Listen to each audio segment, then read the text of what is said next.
y voy a compartir.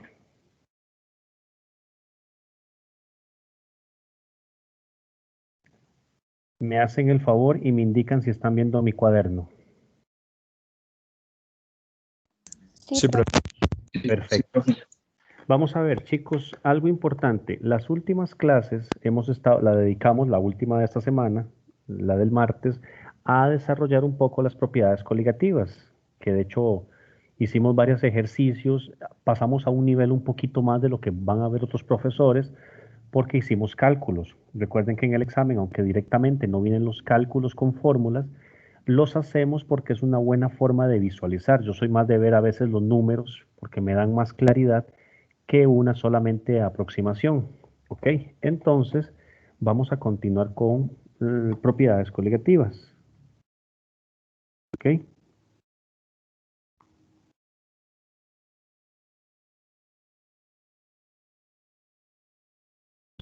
Y para continuar, una que me gustaría es que hagamos un ejercicio. Entonces vamos a hacer un ejercicio para hacer un ejemplo interesante. Dice, o más o menos se los voy a comentar. Cuando ustedes tienen, de hecho es algo que sucede mucho porque no sé si vieron que en la clase pasada que hablamos de la disminución de la presión de vapor, aumento en la temperatura de ebullición, disminución en el punto de congelación. Pusimos muchos ejemplos de la vida cotidiana. O sea, el tema de propiedades coligativas tiene una asociación muy grande con cosas que pasan en la vida. Desde el ejemplo que poníamos cuando tenemos que calentar el agua para hacer los espaguetis, el tema de, por ejemplo, cuando baja la presión de vapor a la hora de que está mezclado con esto de la pasta, el hecho de ponerle a sal al hielo para que tarde más tiempo en congelar una bebida, por ejemplo. Hagamos otro caso, el caso de los anticongelantes, los que hemos tenido la oportunidad de estar, por ejemplo, en lugares muy fríos, llámese Europa en invierno o los Estados Unidos o en Sudamérica, en cualquier partes que tengan temperaturas muy frías. Está el tema de los anticongelantes. El anticongelante es un producto químico que se le agrega al combustible anticongelante. Normalmente el anticongelante para automóviles consiste en etilenglicol. ¿Ok? El etilenglicol, la fórmula es C2H6O2. El etilenglicol es la sustancia, el soluto que se le agrega a la gasolina, al combustible, para que no se congele. En el caso de los carros que están manejando en ciertas condiciones. ¿Ok? Lo que quiero preguntarles en este ejercicio es calcular el punto de ebullición. Calcule el punto de ebullición y el punto de congelación.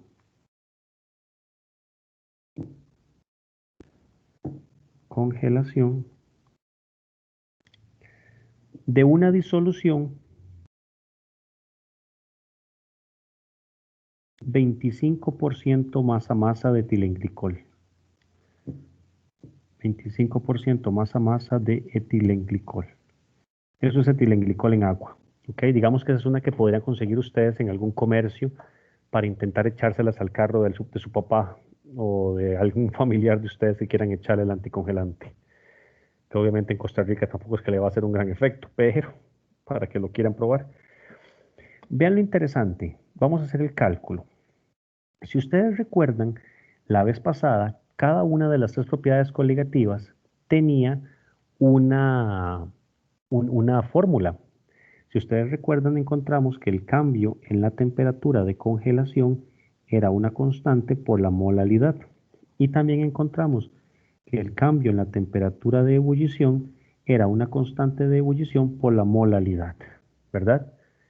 Siempre tenemos que tomar en cuenta las concentraciones, porque vean que está ahí la molalidad y la molalidad.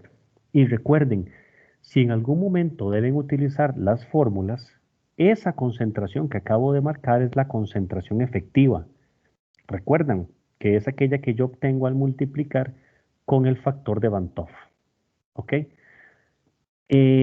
Ventajas de este caso. Si ustedes ven la molécula de etilenglicol, C2H6O2, No sé si alguno recuerda y podría decirme el factor de Van 't Hoff que deberíamos utilizar con el etilenglicol. ¿Qué factor de Van 't Hoff tiene esa molécula? Una por no ser electrolítica. Es un electrolito débil, pongámosle así. Pero exactamente, la idea es la correcta. Digamos, si ustedes ven un no electrolito o un electrolito débil, algo que ustedes ven y dicen, yo no sé cómo disociar esto. Cuando no sepan cómo disociarlo, cuando son compuestos, por ejemplo, orgánicos como ese, factor de Van 't Hoff 1. Entonces, no hay ningún inconveniente. Vean, vamos a hacer el ejercicio. Primero que todo, necesito convertir el 25% masa a masa, que es lo que me da el ejercicio, en molalidad. ¿Ok? Y si ustedes recuerdan, la fórmula de la molalidad es moles de soluto, que en este caso sería etilenglicol entre kilogramos de agua o de disolvente. Moles de soluto entre kilogramos de disolvente. ¿Alguien podría decirme, por favor, cómo quedaría descompuesto el 25% masa a masa? Cuando yo digo descomponer, ¿recuerdan? Para separar. 25, Ajá. 25 gramos de soluto y 100 gramos de disolución. En este caso sería 25 gramos de etilenglicol. Muy bien, en 100 gramos de disolución. Compañera, la que me contestaste, en este caso lo hiciste muy bien. Si tengo 25 gramos de etilenglicol en 100 gramos de disolución, ¿cuánto tengo de agua? 75 gramos. Excelente. Vean que entonces la primera parte, el denominador, ya está prácticamente listo, porque para pasar a molalidad necesito poner en el denominador kilogramos, que es eso dividido entre 1000. 0,075 kilogramos. ¿Cómo podemos obtener los gramos a moles de etilenglicol con la masa molar? ¿Nos la da el ejercicio? No, pero la podemos calcular. La calculamos con la tabla periódica. Entonces, en este caso, 2 oxígenos, 16 por 16, 32. 32 y 12 de los 12 y 12, 24. 32 más 24 más 6 serían 62 gramos mol. ¿Ok? 62 gramos mol. En este caso, lo voy a poner aquí, perdón, 62 gramos sobre mol. Entonces hagamos el cambio. Si la fórmula dice que la masa molar del etilenglicol es 62 gramos sobre mol y masa molar es gramos entre moles, ¿cuántos gramos? 25 gramos entre X. Alguien que me diga, por favor, ¿cuánto es esta X? 25 entre 62, chicos. 0,40. Gracias. 0,43 mol de etilenglicol. ¿Qué es lo que voy a poner en la fórmula arriba? 0,43 mol. Si yo resuelvo esto, 0,43 entre 0,075, me da una molalidad de 5,37 molal. Voy a ponerlo con la M nada más. Pueden ponerlo como M minúscula o pueden poner 5,37 mol sobre kilogramo. ¿Ok? Ya tengo el dato. No he hecho más que cambiar unidades. 25% masa a masa es lo mismo que 5,37 molal. Pero necesito convertirlo a molalidad porque si ustedes ven los datos de las fórmulas están en molalidad. Dato importante, las constantes. Recuerdan que la Kc era una constante de congelación y la Kb de ebullición. Estos valores hay que buscarlos en las tablas. ¿Dónde están estas tablas? En los libros de texto. El libro de texto tiene algunas cuantas. Si quieren buscar otras tablas porque ustedes quieren jugar con propiedades coligativas, pueden buscarlas en internet. Hay montones de montones ya establecidas. Creo que me pueden ayudar. La clase pasada pusimos la constante de ebullición del agua. ¿Me la pueden decir? Creo que la copiamos la vez pasada en la clase del martes, cuando hicimos un ejercicio.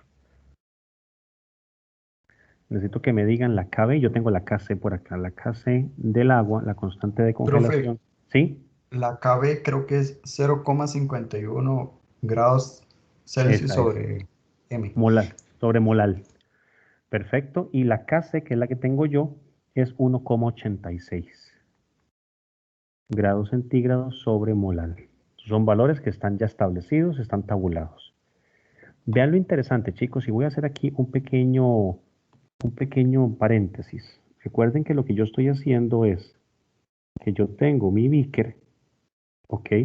Yo tengo mi disolución, en este caso, al inicio solamente agua, pero de un momento a otro, esta disolución de agua,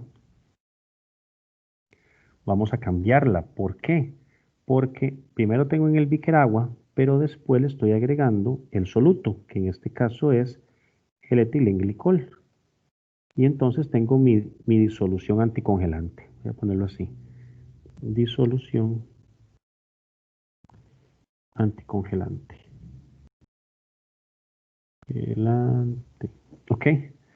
El agua. Todos sabemos que la temperatura de ebullición del agua es 100 grados centígrados y la de congelación 0 grados. Porque estamos considerando que es una disolución de etilenglicol en agua. Entonces, lo que nos pide el ejercicio es calcular la temperatura de ebullición de esta y la temperatura de congelación de esta. Que prácticamente lo tenemos listo. ¿Por qué? Porque tenemos todos los datos. Entonces, si hacemos la fórmula, por ejemplo, el delta T de congelación, el delta T de ebullición. Si yo hago el delta T de ebullición, es la constante KB, 0,51 grados centígrados sobre molar por la molalidad, que la calculamos que es 5,37. ¿Y esto cuánto nos da, chicos? 0,51 por 5,37 me da 2,74. Corríjanme si estoy equivocado. 2,74 grados centígrados. ¿Qué quiere decir esto? Vean que ese es el cambio en la temperatura de ebullición, boiling. ¿Ok? Quiere decir que la temperatura de ebullición de esta disolución va a ser 102,74 grados centígrados. ¿Por qué 102,4? Porque si la del agua es 100 y el cambio me dio 2,74, es lo que yo tengo que sumarle a los 100 grados del agua. ¿Ok? Esta sería la de temperatura de ebullición de esa disolución. Si yo hago lo mismo pero con la de congelación, el delta T de congelación es la constante de congelación, 1,86 grados centígrados molar por la concentración 537 molar. Y esto me da, vamos a calcularlo, 1,86 por 537, a mí me da 10 prácticamente, 9,99, voy a ponerlo 10 grados centígrados. Esta no es la respuesta, vean que la que da la fórmula directamente no es la respuesta, porque me piden la temperatura de fusión y de ebullición y de congelación. Entonces, esto quiere decir que si la temperatura de congelación del agua es 0, con esta disolución va a ser de menos 10 grados centígrados. ¿Ok? Y aquí tenemos nuestro resultado. Vean qué interesante. Vean cómo bajó la temperatura del agua con el etilenglicol a menos 10.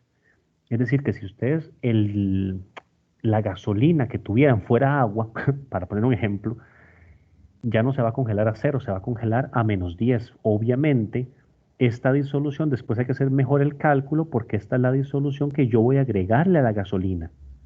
¿Ok? Entonces, obviamente, la temperatura de congelación va a ser más bajo aún. Y por eso entonces el combustible de los carros no se va a congelar, por ejemplo, si estamos en Rusia en el mes de febrero o bien en alguna parte de Sudamérica, en los Andes, a temperaturas muy, muy, muy bajas, por debajo de 0. ¿Ok? Entonces vean que con este ejercicio estamos encontrando confirmando dos de las propiedades coligativas que hemos visto. Aumento en la temperatura de ebullición y disminución en la temperatura de congelación. Y de hecho vean qué increíble lo que baja con algo que es 25% masa masa. Baja menos 10 grados. O sea, quiere decir que ustedes van a meter, si ustedes hicieran esta disolución, que podrían hacerla en la casa comprando etilenglicol, y se le echan un poco de agua y la meten en el congelador, probablemente ese congelador no la va a poder convertir en hielo, no la va a congelar, porque el congelador de la refri tiene cierto límite de congelación, ¿ok? Pero es una idea muy, muy interesante. Preguntas con respecto al ejercicio. Vean, chicos, que siempre el factor de Van 't Hoff ha estado incluido en todo. Lo que pasa es que es 1, por eso esta concentración no la he multiplicado, pero imagínense ustedes si aquí en lugar de etilenglicol hubiera sido cloruro de sodio. Si ustedes hubieran tenido en lugar de etilenglicol cloruro de sodio, nos recordamos que el factor de Van 't Hoff del cloruro de sodio era 2. Entonces tuve que haber multiplicado 537 la concentración por 2 para que esa concentración la utilizara yo en las fórmulas. ¿Ok? Es decir, el factor de Van 't Hoff siempre está presente en cualquier cálculo de unidades de propiedades coligativas. ¿Ok? ¿Alguna pregunta con respecto a este ejercicio? Ven que es muy práctico, ayuda mucho a visualizar. Profe, Sí, el valor de Van 't Hoff en esta sustancia fue de 1 porque es un electrolito débil. exacto. Y igual si fuera un no electrolito o cualquier sustancia que vos veas y que directamente digas, no sé cómo disociarla porque no es una sal. Acuérdense Ok, otra cosa importante, cuando decimos, por ejemplo, que la del cloruro de sodio es 2, es porque la aproximamos, pero los factores de Van 't Hoff son valores calculados experimentalmente. Por ejemplo, la del cloruro de sodio es como 1,80, pero uno lo redondea a 2. O si fuera alguna que uno dice 3, no es que es 3, es que en la vida real experimentalmente es 2,70, pero uno los redondea por comodidad. Pero ok, pero sí, compañero, la idea es, siempre que veas un electrolito débil o no electrolito, factor de Van 't Hoff 1. ¿Ok? ok, gracias. Hagamos un ejercicio más tipo cátedra. Voy a hacer aquí ahorita unos beakers, o en otras palabras, vamos a ver, aquí tengo uno, y ya tiene una disolución, y voy a darle copiar, pegar. Tengo 2 beakers, eh, tengo 3, 4, 5. Vamos a ver, ustedes llegan al laboratorio y se encuentran con esas 5 disoluciones. La primera disolución, vamos a ver, es azúcar, C12, H22 o 11. ¿Ok? Y tiene una concentración 0,10 molar. La segunda es ácido clorhídrico, HCl, 0,10 molar también. La otra es el ácido acético, es el que tienen ustedes para el vinagre, H2, H3 o 2. Esta tiene, no por verlo aquí tan feo, esta tiene una concentración 0,05 molar. Cloruro de sodio, o sea, sal, 0,15 molar. Y cloruro de calcio. Esta tiene 0,05 molar. ¿Ok? Tienen ustedes esas 3. De hecho, les doy hasta la posibilidad que si estamos en el laboratorio conmigo, que las prueben. La primera les va a saber un poquito dulce. La segunda, depende de la concentración, esta está bajita, les puede quemar un poquillo el estómago, pero bueno, se les llama a la ambulancia y se curan, no se preocupen. Hay un huequillo en el estómago, tampoco es nada del otro mundo. El ácido acético, pues es como si tuvieran un poquito de vinagre.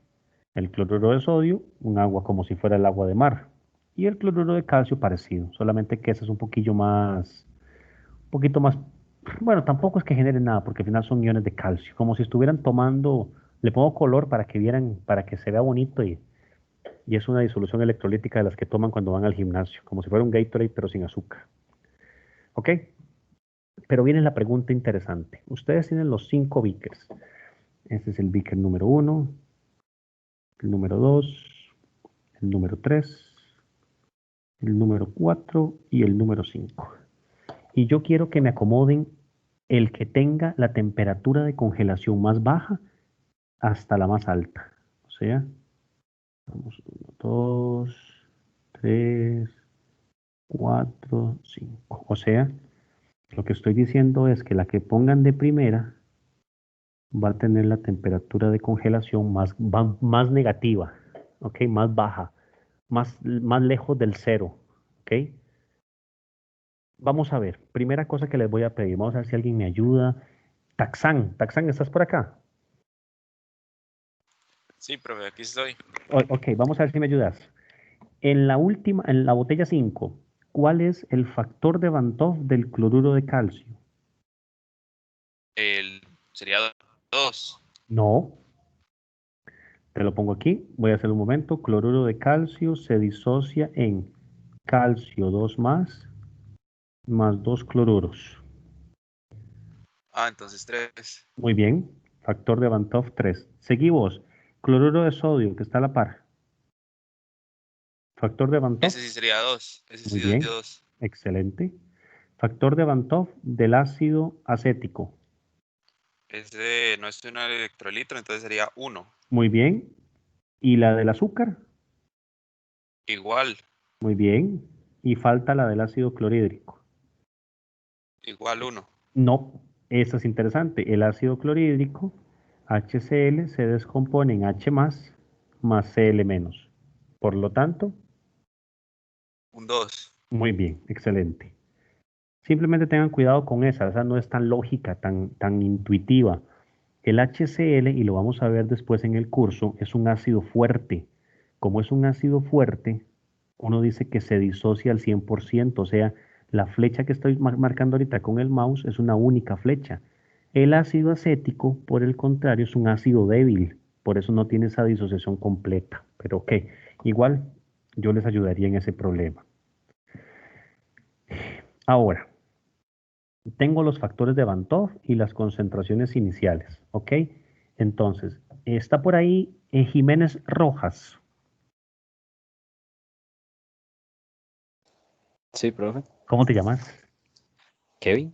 Kevin. Perdón, es que tengo nada más el apellido aquí. Kevin, vea. Este, ¿cuánto sería la concentración efectiva, o sea, la que verdaderamente está en el beaker de la disolución de azúcar?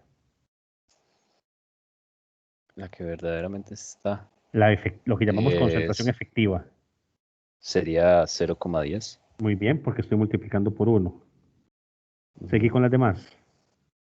La del HCl, Ahí sería 0,20, excelente. 0,05. Muy bien. Ahí sería 0,30 Brillante. y, y 0, Muy bien, siga, sin miedo. 0,15. No, sí, Excelente, sí, sí. 0,15. Eso. Ya está, esto está orgásmico el asunto. Muy bien. Vamos a ver. Gracias, Kevin. Ya tengo las concentraciones efectivas, las que están en verde. No voy a hacer los cálculos porque lo quiero hacer más intuitivo. Ustedes si quieren lo pueden hacer. Buscan las constantes Kc de cada uno de estos. Bueno, no. Es la constante Kc del agua porque todos están disueltos en agua. La aplican y calculan. Pero no lo vamos a hacer porque en el examen no van a tener que aplicar una fórmula como la que hicimos antes de la clase, sino que vamos a verlo. Vean que la fórmula de la temperatura de congelación dice, entre más grande sea esta concentración molar, de mayor va a ser la diferencia y por tanto más baja la temperatura. ¿Cuál de las 5 tiene la concentración más alta? La 4. Excelente, entonces la 4 es la que tiene la temperatura de congelación más negativa. ¿Cuál seguiría? La 2. Ajá, seguió, compañera. La 5. La 5 La 1 y y la la... 3. Excelente. Esto es un típico ejercicio de cátedra. A mí no me gusta mucho, son más intuitivos, son un poquito más cualitativos. Me gusta más como la que hice yo arriba, que es más cuantitativo. Pero ven la idea, chicos. Algo muy importante, a veces lo que acabamos de decir es que esta número 4, este Beaker 4, tiene la temperatura de congelación más negativa. ¿Ok? Más negativa. Y aquí recuerden una cosa que a veces se confunden los chicos. los números en química no son los mismos que los números en matemáticas. Por ejemplo, Sam, ¿estás por ahí?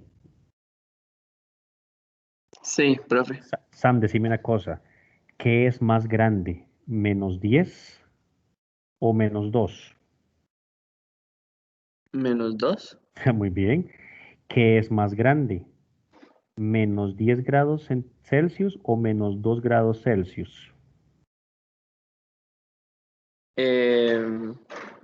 Menos 2 grados Celsius, o no, no sé. Dígame, tiene que marcar una o si no se muere. Esto es una ruleta rusa. ¿Balazo o vive? Marcaría el menos 2 Ok, grados. o sea, murió, compa. Qué pena, qué pena. Recuerden una cosa importante. En química, los números no se pueden leer matemáticamente. O sea, lo que Sam hizo a la primera parte es correcto. Ustedes siempre aprendieron en el colegio la escala numérica, que entre más cerca de cero, más grande el número. Y pasar el cero y seguir hasta los números más altos. Pero en química, por ejemplo, menos 10 grados es más frío que menos 2. A eso me refiero cuando vemos la escala. Y recuerden que esto mismo sucede en termodinámica. ¿Se acuerdan que lo vimos? No es lo mismo una energía interna de menos 150 julios a una de menos 50 julios. Esta es más grande, porque el signo negativo en química son cuestiones físicas, tienen un significado físico, no matemático, ¿ok? Solamente les cuento eso para que lo recuerden y no mueran como murió Sam, que playa, se lo merece. Ay, no, Este, profe. chicos, me he explicado con estos dos ejercicios, un ejercicio más tipo Isaac y un ejercicio tipo más cátedra. ¿Alguna pregunta? ¿Algún comentario? ¿No? Ok, entonces continuemos, porque nos queda una propiedad coligativa que es importante. La última propiedad coligativa que vamos a ver es lo que se llama la presión osmótica. Número 4, presión osmótica. Esta es muy fácil, la presión osmótica con la letra pi mayúscula. Que por cierto, ¿alguno de aquí ya está llevando cálculo? Sí, Cálculo diferencial. Sí, cálculo, sí, sí, cálculo diferencial. Ok, Sí. ya empezaron a ver derivadas. todavía no. Todavía no, ok. Ustedes van a tener que ver derivadas y luego van a tener que ver integrales, ¿verdad? Han empezado a ver límites, eso sí. Ah, Sí, sí. sí, hemos visto. Ok, y los límites, Ya. ok, y cuando vieron límites cuando x tiende a bla, bla, bla, a cero, vieron la mil más o menos que es una serie de sumas, ¿verdad? Que la límite es un montón de sumas, o no lo han visto nada por el estilo. Eso no se ve más en cálculo 2. No Porque yo estoy sé. viendo eso. Yo Ah, estoy en bueno, no. No, álgebra. profe, en Ah, álgebra ok. se ve. Ok, no, Es- es que no sé cómo es en el TEC. Les comento algo muy interesante porque mucha gente a estos niveles todavía no lo conocen. Cuando uno empieza a estudiar cálculo, y fue lo que hizo Newton, empezó a hacer sumatorias, a sumar cuadritos debajo del área. De hecho, recuerden que la letra sigma mayúscula, esa que acabo de poner, esta es la sigma minúscula. La sigma mayúscula significa en nuestro lenguaje la S. Por eso es que esa E tan fea, tan extraña, significa sumatoria, de la S de suma, ¿ok? Y además fue este mismo símbolo de la letra sigma que fue cambiando y se convirtió en la integral. O sea, el símbolo de integral viene del símbolo de la sumatoria, porque la integral es un conjunto de sumas. Por si en algún momento lo van a ver cuando lo estén viendo, recuerden siempre eso y lo importante que es estudiar griego a veces. Las letras griegas le dan a uno mucha información, como esa pi, que es pi mayúscula, y la pi minúscula, ¿verdad? Que en nuestro idioma o en nuestro alfabeto es la p. Por eso presión con p. ¿Ok? Este es un momento cultural Kellogg's. ¿Ok? Presión osmótica. ¿Qué es la presión osmótica? Vamos a definirla. La presión osmótica es la presión necesaria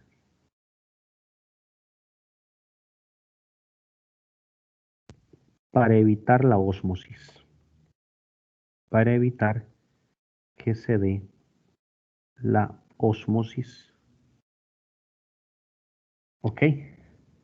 De un disolvente puro.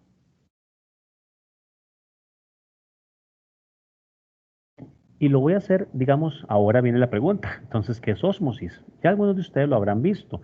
Hagamos el ejemplo clásico que uno suele utilizar cuando ve ósmosis. Hagamos un pequeño dibujo que no lo puedo hacer en esta vez tan cuadradito, pero bueno. Yo tengo un recipiente que tenga esta forma. Existen, son recipientes en forma de U. Aquí tiene una membrana.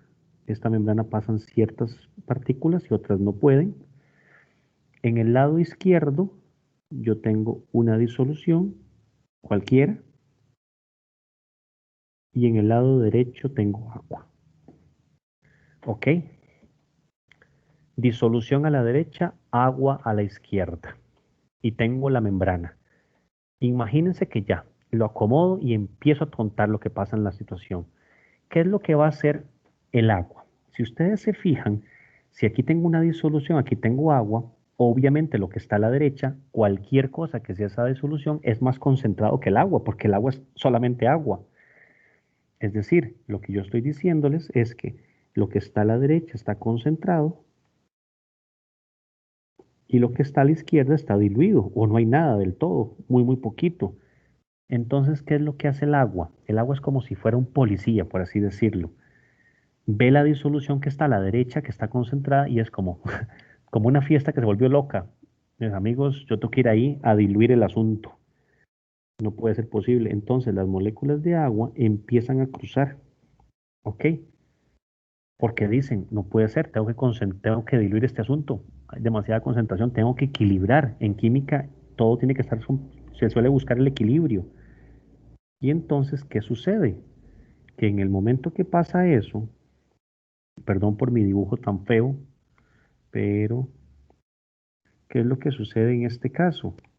Que entonces de un momento a otro, ya esto pasó, ya la disolución cambió y entonces, ¿qué es lo que vamos a ver? En primer lugar, que los volúmenes cambian. Como se pasó el agua más a la derecha, los volúmenes varían. Vean que ahora el de la derecha está un poco más alto. ¿Ok? Esto fue al inicio y esto fue al final. ¿Ok? Pero ¿qué es lo que? Eso es ósmosis, el paso de una parte diluida a una concentrada, de una zona con concentración diluida a una con una concentración concentrada, una disolución concentrada, ¿ok? Entonces, ¿qué es lo que Profe, pasa? ¿puede repetir ese concepto? Sí, lo que acabo de decir es que la presión osmótica es el paso de moléculas de disolvente de una disolución diluida a una concentrada, siempre, siempre, siempre. ¿Ok? Entonces, ¿qué es lo que va a pasar? Otra vez repito, ósmosis es el paso de las moléculas de disolvente, nada más el disolvente, chicos, de la diluida a la concentrada. Eso es ósmosis. Y entonces ustedes se preguntan, profe, entonces, ¿dónde está la presión osmótica? Vean que la definición dice la presión para evitar que se dé la ósmosis. Entonces, entre el tubo de la izquierda y el tubo de la derecha de esa U, ¿dónde va la presión osmótica? En el de la derecha. Porque si yo aplico presión aquí, en la derecha,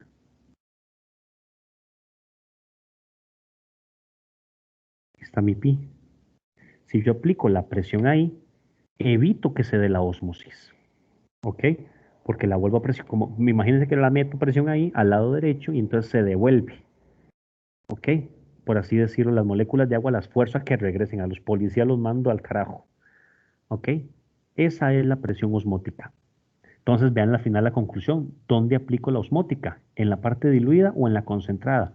En la concentrada. Siempre aplicamos la presión osmótica en la disolución que está concentrada, porque es ahí hacia donde va la ósmosis.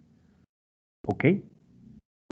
Y ustedes se preguntarán, profe, todas las demás vimos fórmulas. ¿Tiene la presión osmótica una fórmula? Sí.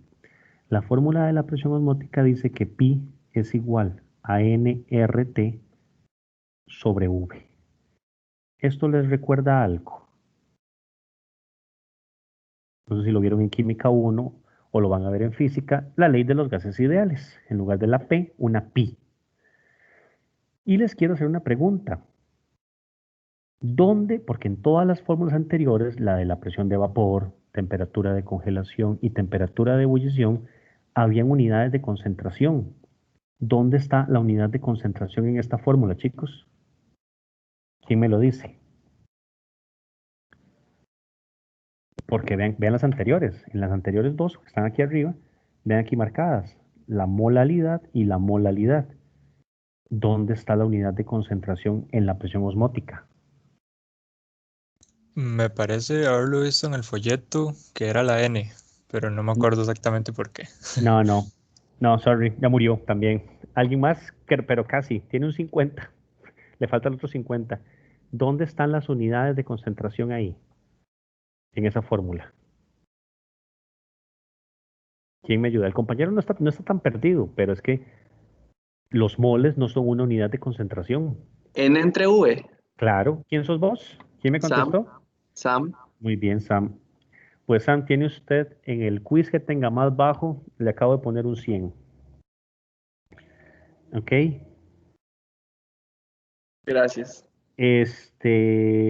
Chicos, vean que lo importante es comprender, porque ¿qué son N entre V? Moles entre litros, que es molaridad. ¿Lo ven? Porque todos, ustedes recuerden que yo les he dicho todo el rato, siempre que calculen propiedades coligativas, deben meter el factor de Van 't Hoff. ¿Dónde iría el factor de Van 't Hoff? Loco, pero un momento, iría aquí.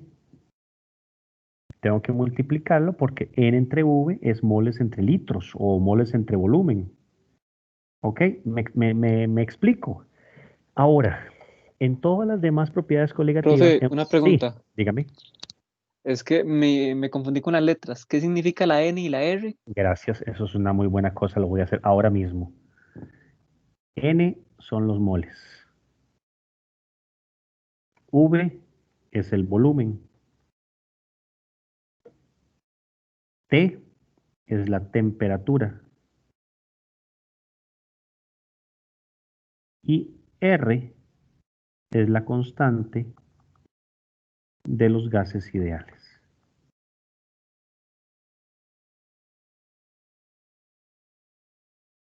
¿Ok? Es la ecuación de los gases ideales, al final de cuentas esto, que creo que lo ven ustedes rápidamente en Química 1. ¿Ok? Esa es la idea. Profe, Sí, dígame. la temperatura esa era que tenía que estar en Kelvin, ¿verdad? Exactamente. Ok, gracias. Vean algo interesante. Yo les contaba que todas las propiedades coligativas tienen alguna aplicación. De hecho, les voy a pedir que por favor se estudien por su cuenta, repasar lo que son las disoluciones isotónicas, hipotónicas e hipertónicas. ¿Ok? Esto además les va a servir mucho, bueno, los que son de biotecnología mucho, porque son cosas que le pasan un montón a las células. Y otra cosa importante que les he recomendado varias veces, no olviden estudiar a veces latín, por lo menos algunos conceptos. ¿Por qué? Porque en ciencia y en ingeniería muchos nombres, para comprenderlos, se puede entender con las unidades, con los valores, con los términos en latín. Estos prefijos iso, hipo e hiper dan información. Una disolución, la voy a comentar rápidamente. Una disolución isotónica es en la que la concentración de disolvente o lo que está fuera, digamos, de la célula o lo que está fuera, digamos, en el caso de estos dibujitos, las dos concentraciones son iguales. Entonces no hay movimiento de disolvente, porque iso significa lo mismo en latín. Hipo significa menos, hiper significa más. ¿Ok? Una hipotónica es una en la que hay menos de un lado y más de otro, y en la hipertónica al revés. Les pongo un ejemplo. no tanto de células porque es un poco aburrido a mí, con el respeto que me tienen aquí los estudiantes de biotech. Algo que les sucedió, lo cuenté en la mañana, a una persona en España, en el sur. Estaba vendiendo duraznos, pero lo metieron a la cárcel y adivinen por qué. El señor vendía los duraznos, pero los vendía por peso. Perdón, sí, por peso, no por unidad. Como es aquí en Costa Rica, que ustedes compran duraznos y normalmente a veces se los venden a uno por 5 duraznos por una cantidad, ¿verdad? Lo que tenía el señor era que los duraznos estaban muy grandes. Pero ¿qué sucedió? Que la gente los comía y era pura agua. Y uno decía, bueno, de ahí no pasa nada, suele pasar. Pero al estudiar, ¿qué fue lo que pasó? La situación, que los duraznos, la finca que tenía el señor, los duraznos estaban en una zona lluviosa. Entonces, por presión osmótica, cuando caía la lluvia, imagínense que esto fuera el durazno, cuando cae la lluvia, el agua veía lo que estaba dentro del durazno y decía, yo me voy a meter aquí, porque eso está muy concentrado, feliz de la vida. ¿Ok? Y entonces, ¿qué pasa? En el momento que se introducía el agua, el durazno crecía porque se llenaba de agua. Y entonces, claro, el peso cambiaba. Eso es un ejemplo de presión osmótica, pues, utilizado de una buena forma empresarial, ¿verdad? Son cosas muy, muy interesantes. Igual, ese tipo de disoluciones isotónicas, hipertónicas e hipotónicas que ustedes van a repasar son útiles porque para un médico, no solamente para un biotecnólogo, para un médico, si ustedes llegan a un momento que están deshidratados porque se comieron una comida india, como la que me comí yo ayer, que me cayó súper mal, pero se les da la diarrea súper mal y duran un montón de horas en diarrea, se deshidratan y tienen que ir a ponerles un suero o algún tipo de líquido intravenoso. No pueden poner una disolución hipotónica o hipertónica normalmente porque puede que la célula más bien o se arrugue porque pierde toda el agua o se haga infle un montón porque está muy llena de agua. ¿Ok? Eso sería con respecto a esto. Preguntas con respecto a las propiedades coligativas que hemos visto. ¿No? ¿Seguros? Entonces, lo que voy a hacer ahora, perdón que continúe con esto, es que voy a acortar aquí y va a empezar un nuevo tema, que es un tema que se ve normalmente muy rápido, pero que vamos a introducirlo hoy. Igual voy a hacer el fin de semana el capítulo en nuestro blog de notas para que tengan los objetivos. Normalmente el capítulo que vamos a ver ahora se estudiaba de manera independiente, pero yo recomendé que era importante dedicarle tiempo porque es útil. Además es mi área de expertise, o sea, es lo que yo hice mi doctorado y he trabajado mucho en eso. ¿Qué área es? Estamos hablando de la cinética química. ¿Ok? Los que hemos trabajado en eso seríamos cinetistas. Digamos, el área mía es la Physical Organic Chemistry o química física orgánica, donde trabajaba yo en mi caso con termodinámica y con cinética, porque son como hermanas. No, como hermanas no. Sí, parientes.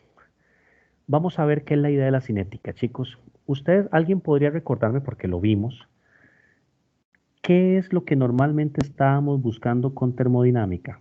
¿Recuerdan que había una pregunta que decíamos, la termodinámica siempre va a contestar eso? Se llevará a cabo mi proceso. Exacto. Se va a llevar a cabo mi proceso. Y decíamos que era como un sistema binario, llevar a cabo mi proceso. Y decíamos que era como un sistema binario, pero al final de cuentas descubrimos que la mejor forma de contestarlo, que por cierto no es binario, es trinario, por así decirlo, porque recuerden que las respuestas que teníamos era que fuera espontáneo, que fuera reversible o que fuera no espontáneo. Y de hecho dijimos que la mejor forma para calcular, para responder esta pregunta, era con el delta G. ¿Recuerdan? La energía libre de Gibbs. Porque el delta G se nutre del delta H y del delta S, la primera y la segunda ley de la termodinámica. Y de esta manera yo puedo contestar a la pregunta. ¿Ok? Pero la termodinámica queda ahí. Ustedes dicen, ¿se va a llevar a cabo mi proceso? Sí, es espontáneo. O no, es no espontáneo. La cinética química contesta otra pregunta. ¿Cuánto tiempo tarda? Tarda mi proceso. Vea qué interesante, entonces se complementan. La primera me decía, ok, sí o no, es espontáneo. Ok, pero si es espontáneo, ¿cuánto tarda? De eso se encarga la cinética química, o sea, el principal componente que vamos a introducir de ahora en adelante, va a ser esta clase y probablemente otra más, es la variable tiempo. ¿Ok? Es muy interesante porque la cinética química es como un área en la cual ustedes mezclan la química con la física y con la matemática. ¿Ok? Porque deben calcular tiempos. ¿Ok? Eso es lo que hace la cinética química, estudiar qué procesos, reacciones químicas o cualquier caso en particular. De hecho, imagínense un crecimiento de un árbol. Ustedes dicen, yo siembro la semilla de un árbol de mango y calculan la termodinámica. El delta G les da negativo, claramente, porque un árbol va a crecer espontáneamente. ¿Ok? Yo tiro la semilla en una tierra fértil y ahí va a salir el árbol. La respuesta les da que es espontáneo, pero un árbol, para que llegue a ser grande, va a tardar varios años. Les pongo otro caso. ¿Alguno de ustedes que están aquí conocen algunos de los alótropos del carbono? Alótropos, recuerden, son distintas formas en que se puede encontrar un elemento. ¿Alguien conoce los dos más importantes tipos de alótropos de carbono? Diamante y grafito. Excelente. El carbono en forma de diamante y el carbono en forma de grafito. Estoy seguro que todos tienen ahorita un lápiz en la mano o cerca de la casa, cerca de donde están sentados, en un lápiz de minas o en un lápiz corriente. El diamante, pues alguno tendrá alguna mamá o algún familiar con un diamante o los habrán visto. Por cierto, ¿qué otros alótropos conocen? Está el diamante y el grafito. ¿Qué más? Por pura curiosidad. Porque algunos van a ser ingenieros y van a trabajar, por ejemplo, con los que están los que están aquí son de computadores o de computación, siempre se me confunde. Computadores. Ah, ok, los de computadores van a trabajar con uno bueno, además del... Profe, una digamos, pregunta. sí, dígame. ¿El grafeno? El grafeno es uno, perfecto. Ok. Otro que van a utilizar un montón los de computadores son los nanotubos de carbono. Otro es las buquibolas. Las buquibolas no son tan comunes, pero los nanotubos de carbono y el grafeno son muy útiles porque son conductores débiles. O sea, cuando ustedes ponen grafito diamante, pues no son grandes conductores de la electricidad, entonces sirven mucho para componentes en microprocesadores. Pero bueno, perdón por desviarme. Tengo el diamante y el grafito. Ustedes pueden hacer esta reacción, calcularla. El diamante, si algún día se compran uno, se va a convertir en grafito. Vean qué interesante. Y de hecho, si calculan esto, el delta G les va a dar negativo. O sea, ese proceso de que se convierta diamante en grafito es espontáneo. Les invito a que dejen un diamante muy pequeñito o muy grande, no sé, el que tengan, y lo dejen en la mesa de la sala. Se va a convertir en grafito. Termodinámicamente se va a convertir en grafito, se los propongo, se los puedo asegurar. Pero ¿qué es lo que pasa? Llega la cinética química y haces el cálculo y decís, relax, esto tarda mucho, mucho, mucho, mucho tiempo. Entonces, no se preocupe, déjelo ahí y mientras tanto, pues úselo en una joyita o póngalo en un anillo y se lo regala a la pareja. ¿Ok? Eso es la cinética. Y ahora, vamos a avanzar un poquito más. Profe. Sí, dígame. Bueno, yo de los folletos, o bueno, este libro había leído que era imposible, bueno, casi imposible por parte de la termodinámica decir en cuánto tiempo se llevaba a cabo un proceso reversible. Es Con la imposible. cinética química sí se podría. Sí, sí, es posible. Ah, Lo que pasa con un proceso reversible es, casi no se estudian en cinética procesos reversibles porque no tiene mucha gracia, porque es un proceso que va y viene, o sea, está más interesante ser un espontáneo o un no espontáneo, cuánta energía tengo que ponerle yo para que algo se lleve a cabo, ¿ok? De hecho, por ejemplo, ustedes pueden forzar al diamante a convertirlo en grafito. Le aumento la presión, hago varios cambios y existe la posibilidad. Porque alguien en la mañana me preguntaba, profe, pero entonces si yo pongo energía ahí, no sería no espontáneo, porque la definición de no espontáneo era algo que no se daba a no ser que fuera porque aplicábamos energía. Y yo le decía, no, tranquilo. Una cosa es que sea espontáneo, otra cosa es que yo le ayude en esa espontaneidad. Y hay una palabra, un concepto en química que se llaman catalizadores, que son sustancias químicas que ayudan a que haya una reacción o un proceso. Esto no solamente en un laboratorio de química, esto también lo utilizan en la Coca-Cola, en la Bridgestone Firestone, ahí en Alajuela, lo utilizan un montón para acelerar. De hecho, hay cinética química, hay ecuaciones de cinética que se encargan de estudiar los catalizadores. Y yo les pongo el ejemplo. Yo le pongo a alguno de ustedes a bajar una cuesta. Ustedes la cuesta la van a bajar espontáneamente. Ahí van, porque su casa está abajo. Tienen que bajarla. Pero no es lo mismo que la bajen a pie a que yo les dé una patineta. La patineta es el catalizador. ¿Ok? Solamente para que te queden esos conceptos ahí. Alguien que esté estudiando física ahorita, está llevando un... Bueno, no, más fácil. Voy a preguntarle a alguno aquí, a ver si tengo los nombres. Altamirano, ¿estás por acá? ¿Alguien de apellido Altamirano? Ah, bueno, Tomás Dobles. Tomás, ¿estás por acá? Sí, profe, ¿cómo está? Tomás, ¿cómo le va? Qué gusto. Tomás, ¿usted ya está llevando física? No, profe, no pude ¿Cómo hacer que no? ¿Cómo que no? Qué barbaridad. discusión en este. Bueno, pero usted llevó física en el cole, ¿verdad? eh, digamos, es que yo lo llevé por, ¿cómo se Por- llama? A distancia, Muy entonces, bien, muy bien. Bueno, pero igual, ¿usted podría decirme, Tomás, cuál es la fórmula física para calcular la velocidad? ay, Muy fácil. Vea qué fácil se la puse. ¿Velocidad es igual a qué? este, no me Piensa, acuerdo. piensa en la, piensa en la, Pero no, distancia entre tiempo. gracias, distancia entre tiempo, sí.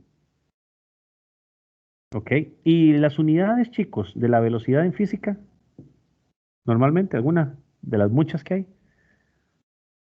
Metros por Metros por segundo. segundo. Excelente. Metros por segundo, kilómetros por hora. Ay, perdón.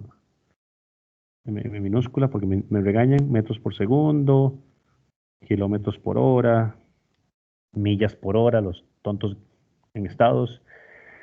Si ustedes avanzan un poquito, y no sé si ya algunos llevó física en el TEC o tal vez en el colegio lo vieron un poquito más avanzado, cuando uno calcula la velocidad, de hecho, es una derivada, es la variación de la distancia con respecto al tiempo. ¿Lo ven así? ¿Ok? También está correcto, no tiene nada de extraño. Voy a cambiar esto un momento para ponerlo por acá. ¿Ok? No tiene nada de extraño. Recuerden que una derivada es simplemente el cambio. Esto lo puedo poner de otra forma. El cambio en la distancia con respecto al cambio en el tiempo. Estos son ejercicios muy fáciles, ¿verdad? Cuando ustedes dicen la distancia en un tiempo 2 entre la distancia 1, el tiempo 2 menos el tiempo. Todo esto es física. No estoy haciendo nada raro. ¿Ok? Ahora, ¿qué dice la cinética? Química. Vamos a ver. Imagínense ustedes, y les voy a decir la fórmula, yo puedo calcular la velocidad, porque acabamos de decir que cuánto tiempo tarda. Yo voy a estudiar velocidades porque tengo la variable tiempo en cinética. Lo que yo voy a hacer en cinética es la velocidad va a ser la variación de la concentración. Por cierto, de ahora en adelante voy a poner concentración en corchetes. Siempre que veamos corchetes cuadrados es concentración. Y puse la letra A por poner una, puede ser cualquier letra. La concentración de A con respecto al tiempo. O sea, si tuviera que hacer la analogía con física, la de arriba de distancia entre tiempo, en cinética sería concentración entre tiempo. Y de hecho la puedo poner más elegante. En cinética sería la derivada de la concentración con respecto al tiempo. Y decimos que era una derivada, es un cambio. El cambio en la concentración con respecto al cambio en el tiempo. ¿Ok? ¿Y qué es la concentración? Pues la concentración en un momento final, menos la concentración de A en un momento inicial, Esa F voy a cambiarla porque se ve como de niño. Final sobre el tiempo final menos el tiempo inicial, ¿ok? Lo que es un delta, lo que es un cambio. Vean qué parecidas son todas estas fórmulas a las de física. Ahora, ¿alguna unidad de concentración? Chicos, díganme alguna cualquiera de las que hemos visto. Unidades de concentración. Modalidad. Muy bien, Polaridad. perfecto. Y ahora dividan entre el tiempo. Entonces, ¿qué unidades tendría siempre la velocidad en cinética? Modalidad entre segundos. Exactamente, puede ser molalidad entre segundo, molaridad entre segundo, que es muy típica, el porcentaje masa masa entre horas, porcentaje volumen volumen entre año. Ven la analogía, chicos, es prácticamente lo mismo que la física, solamente que lo que estamos viendo son reacciones químicas. ¿Qué tanto una reacción química avanza? Y para terminar, les voy a poner los ejemplos, por ejemplo, porque uno en física y otro en cinética. Por ejemplo, si yo tengo en física matemática y en cinética química, para que comparen. Imagínense que yo voy a seguir la reacción de A para que me dé B. Y aquí voy a tener medir la velocidad de un carro Ferrari. ¿Ok? Voy a graficar. Digamos que, porque eso es una cosa que ustedes como ingenieros van a tener que hacer un montón en la vida. ¿Qué sé yo? Vamos a hacer aquí dos gráficas. Ajá. Y hago una por acá. Eje X por acá. Y... Ay, 89. No me insulten. 90 grados. Tengo ahí un eje. Y aquí tengo otro. ¿Ok? Listo. ¿Qué tengo en el eje de la física? Tengo en el eje de las X el tiempo en segundos. Y en el eje de la Y la distancia. Voy a ponerle X en metros. Ok, voy a cambiar un poquito aquí ay, perdón. Me volví loco. Ok, voy a cambiar aquí para bajarlo un poquito para que no se me vuelvan locos. Ok, lo que quiero es ponerlo aquí arriba mejor. Ay, ay, ay. Voy a borrar. Esta es la distancia en metros. En cinética, el eje de las X queda igual, es tiempo en segundos, y la concentración en molar. ¿Ok?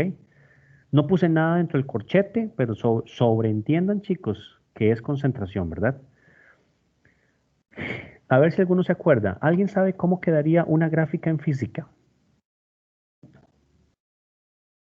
¿Cómo se vería esa gráfica en física, más o menos? Como una función lineal. Sí, perfecto. Excelente. Vamos a hacerlo. Vamos a hacerlo. Muy bien. Qué sé yo. Digamos que lo hacemos saliendo aquí. Listo. Quedaría más o menos así. Y hacemos la línea recta y el I igual mx más b. Ahora, vean en el caso de cinética. Voy a poner dos gráficas, la de la concentración de A y la de B. Vean que la reacción es A para dar B. Imagínense que ustedes llegan y ponen en un beaker 50 molar de A. ¿Ok? Y va pasando el tiempo, y va pasando el tiempo, y ya en el momento que yo preparé la disolución y la agregué en el beaker, A empieza a desaparecer y a formar a formar B, perdón. ¿Cómo se imaginan ustedes que sería la curva de A, chicos, con respecto al tiempo? ¿Qué creerían? Una lineal también, ¿no? No, no, porque ve pensando en el tiempo. ¿Pero lineal para dónde? ¿Subiendo o bajando? Decreciente. Decreciente, pero no sería lineal, sería, y les voy a enseñar por qué. La función de A sería más, ay, perdón, la de A, pero para ver cómo lo hacemos un poquito más grande, ahí, la de A quedaría de esta manera. Perdón que mi pulso es, yo no podría ser cirujano. Así sería, ven cómo va la concentración de A disminuyendo con el tiempo. Esa es la de A. Vean que empieza en el tiempo cero. Yo tengo ya una concentración aquí arribita. O sea, empecé con una concentración alta. Y conforme pasa el tiempo, la concentración va perdiendo, perdiendo, perdiendo. Recuerden cómo leer gráficos, ¿verdad? Conforme avanzan en el eje, viendo cómo siempre se leen de izquierda a derecha, ven cómo la gráfica va bajando. Tiene sentido, ¿verdad? ¿Cómo se imaginan ustedes si graficara B? ¿Cómo quedaría, chicos, la gráfica de B? De la concentración de B. Recuerden que yo preparo, ustedes llegan y preparan la disolución de A. Y en el momento que la preparan en el beaker, empieza a reaccionar y forma B. ¿Cómo se vería, chicos? ¿Qué creen? B sería creciente. Completamente y empieza en cero. Entonces sería algo como así. La concentración de B. Eso es lo que al final hacemos en cinética. Vemos cómo cambian las concentraciones con el tiempo. Podrán ustedes imaginarse, para alguien de física, hacer una línea recta, sacar la gráfica, la ecuación de esta recta es muy fácil. Pero esta reacción es muy sencilla, pero hay reacciones muy complicadas. Lo que me toca a mí como cinetista, como alguien de química que trabaja en cinética, buscar la función matemática que me explique esto. ¿Para qué va a ser útil la cinética? Desde el caso, desde, por ejemplo, medir qué tan rápido es una reacción, hasta decirles a ustedes que una mayonesa tiene una fecha de vencimiento de 1 año y medio, y que cuando van a ir a comerse la mayonesa, en la parte de atrás, por reglamentación les dice caducidad el 17 de septiembre del 2021. ¿Qué significa eso? Que ya alguien hizo estas curvas y sabe que la mayonesa después de un tiempo ya no es más mayonesa. Se descompuso en un montón de cosas que son tóxicas para el cuerpo. ¿Me captan la lógica, chicos? ¿Ven la analogía entre cinética y física? Es lo mismo, solamente que en cinética medimos concentraciones con tiempo y en física metros por segundo, tiempo con distancia. ¿Lo ven o no lo ven? Sí, profe, sí se ve. Ok. ¿Cuál es la diferencia? La única diferencia es que, por ejemplo, esta pendiente de física es positiva. Entonces, cuando yo pongo la función es positiva. Pero en las dos curvas que acabo de dibujar a la derecha, ya en que la parte de arriba les puse que en cinética la velocidad es la variación de la concentración con el tiempo. ¿Qué pasa? Cuando algo se está formando, y esto es por definición, yo digo la variación de la concentración de B con respecto al tiempo, positiva. Pero si algo se está descomponiendo, digo menos la variación de la concentración de A con respecto al tiempo. Y otra vez, el signo negativo, esto es la velocidad de A, y la otra es la velocidad de B. ¿Qué significa el más y el menos? El más es cuando algo se está formando. Ven que B se está formando. Y si en algún momento ven algo negativo, es que se está descomponiendo, está desapareciendo. ¿Ok? Y voy a dejarlo por aquí porque más bien ya pasamos más de la cuenta, que era cinética, deberíamos verlo la próxima semana, pero quería introducirlo ahora. ¿Ok? ¿Preguntas con respecto a esto? ¿No? Ok, entonces dejo de compartir. Detengo grabación.